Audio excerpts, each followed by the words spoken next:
Irritation. Roger Gale criticises Boris as backlash among Tories grows in wake of election defeat. Veteran Conservative MP Sir Roger Gale has warned the Prime Minister he has one last chance to save his premiership following a humiliating defeat in the North Shropshire by-election.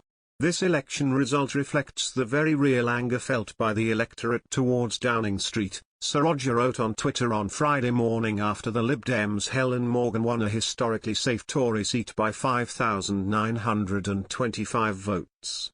Nobody wants a leadership challenge in the middle of the pandemic, but one more strike and he's out. Sir Roger said Boris Johnson now has the Christmas recess to regroup. He, however, also admitted he had already written a letter to the chair of the Tory backbench 1922 committee expressing no confidence in Mr. Johnson.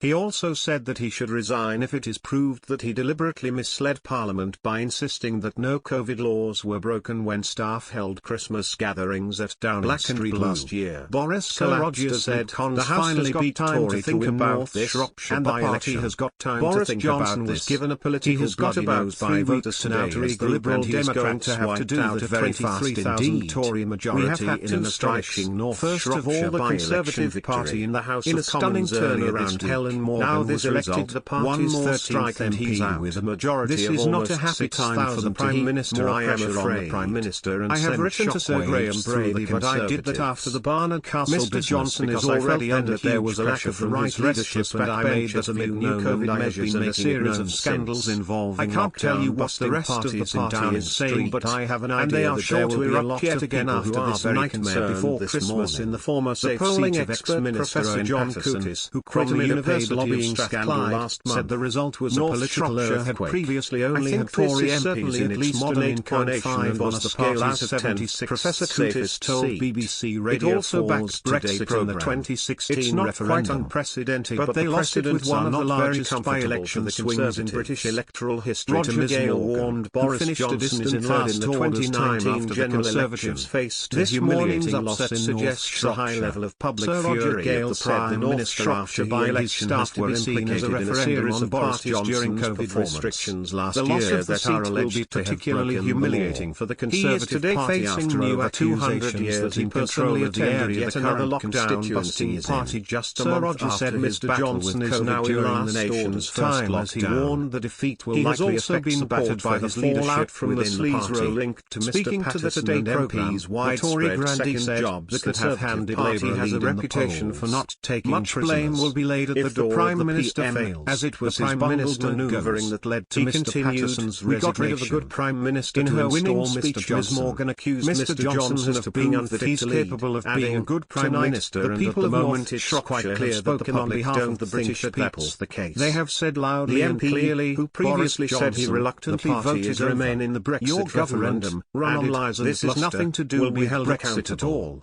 It will be scrutinised, the performance it will be challenged, and it can and will be defeated. It goes back to Barnard Castle in Tory sources played down their chances of winning any early hours, was not firm government. It's not and a lot of what has happened since then I think has made it clear that the Prime Minister and the people surrounding the Prime Minister are not confident her party had won the seat comfortably, because the electorate wanted to send a very clear message to Downing Street that they were dissatisfied with the management of this government as soon as her victory was confirmed. I think this has to be seen as a referendum on the Prime Minister's watershed moment in our politics. The Prime Minister is now people around the country that a brighter future is possible. Already said one early millions of people are fed up with Boris Johnson and his failure to provide leadership throughout the pandemic, and last night the voters of North Shropshire spoke for all of them.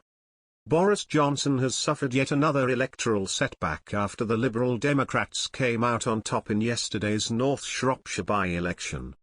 Boris Johnson, 57, was hit by a crushing by-election defeat in North Shropshire as the Prime Minister faces a nightmare before Christmas. Mr. Johnson, who lost the once-safe Tory seat to the Liberal Democrats, came under pressure before the poll after it was reported Downing Street hosted festive parties and some of his backbenchers mounted a significant rebellion on COVID passes. North Shropshire had been held by the Conservative Party in every electoral contest since 1906.